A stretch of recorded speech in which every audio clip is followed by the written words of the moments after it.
Hey everyone, welcome back to the podcast.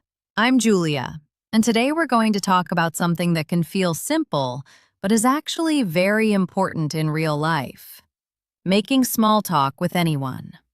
This is B2 English conversation practice, but if you are around B1 level, don't worry.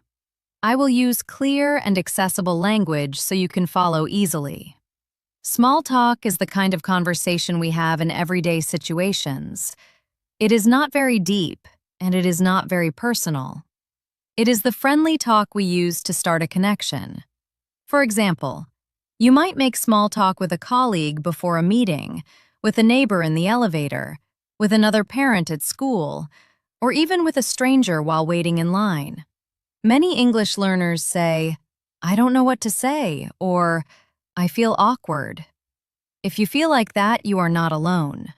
Today, I will show you how to start, continue, and end small talk naturally and confidently. First, let's understand the purpose of small talk. Small talk is not about sharing your life story. It is about creating a comfortable atmosphere. It shows that you are friendly and open. In many English-speaking cultures, small talk is a social skill. It helps people feel relaxed before moving to a more serious topic. For example, before a business meeting, people often talk about the weather, traffic, or their weekend.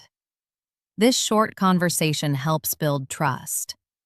So if you think small talk is useless, try to change your mindset. It is actually a bridge between strangers. Now let's talk about how to start small talk. The easiest way is to comment on your situation. For example, if you are at a cafe, you can say, "This place is really cozy, isn't it?" If you are at a conference, you can say, "Have you been to this event before?" If you are waiting for a bus, you can say, "It looks like the bus is running late today." These simple comments are called openers. They are not too personal, and they invite the other person to respond. Notice that many of these sentences end with a question.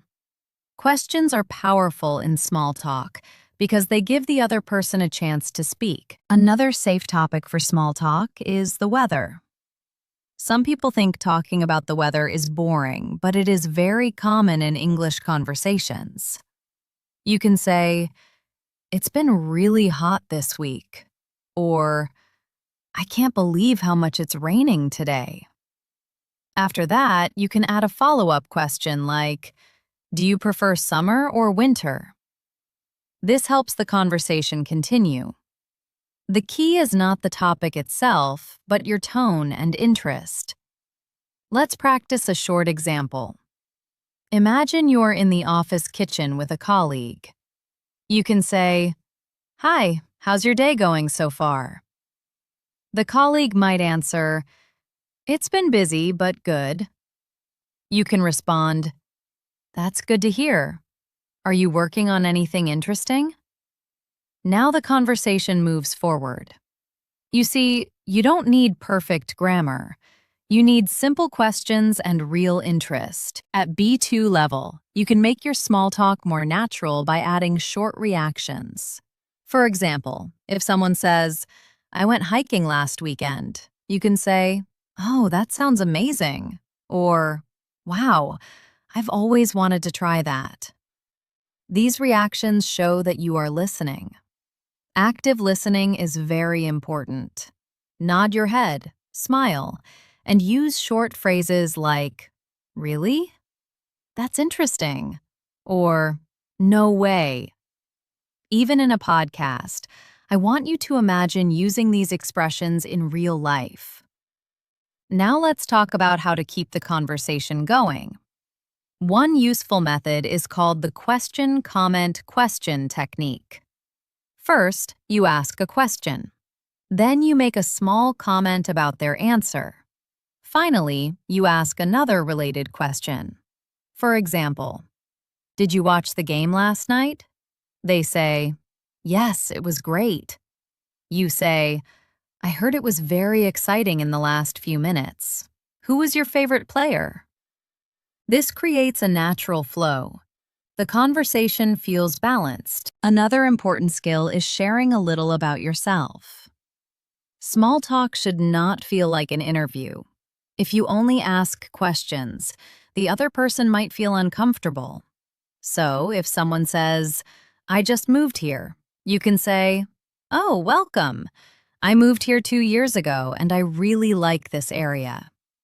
Then you can ask, "How are you finding it so far?" This way, both people share something. Let's think about common small talk topics: work or studies, hobbies, weekend plans, movies, books, travel, food, and local events. For example, you can say, "Have you seen any good movies recently?" Or, "Do you have any plans for the weekend?" These questions are friendly and open.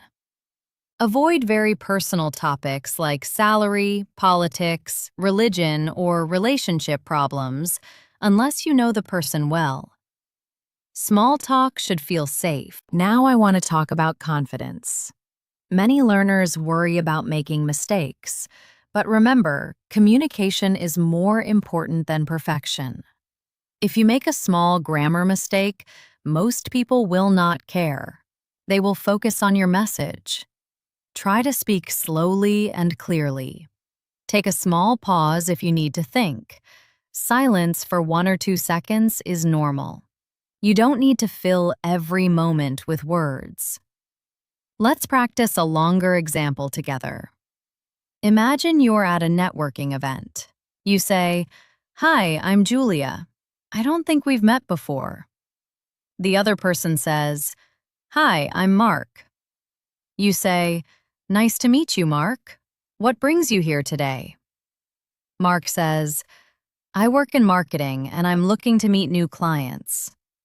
You respond, "That sounds interesting. Marketing is such a creative field. What kind of projects do you usually work on?" You see how the conversation grows step by step. It starts small, but it can lead to deeper topics. Ending small talk is also important. Sometimes the conversation naturally slows down. You can say, "Well, it was really nice talking to you." Or, "I should get back to work, but I enjoyed our chat." This is polite and clear. If you want to stay in touch, you can add, "Let's catch up again sometime."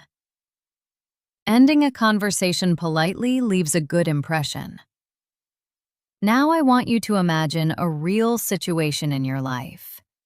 Maybe you have a class, a meeting, or a social event this week. Think about 2 or 3 simple questions you can use. For example, "How do you know the host?" Or, "What did you think of the presentation?" Practice these sentences aloud. When you repeat them, they become more natural. The next time you need them, they will come to your mind more easily. Small talk is like a muscle. The more you practice, the stronger it becomes. At first, it may feel uncomfortable. That's normal. Even native speakers sometimes feel shy. But every short conversation is progress. Even saying, "Hi, how are you?" with a smile is a step forward. Before we finish, let me give you a small challenge. This week, try to start one short conversation in English. It can be online or in person. Use one opener, one follow-up question, and one short reaction. Keep it simple. After the conversation, think about what went well. Celebrate that success.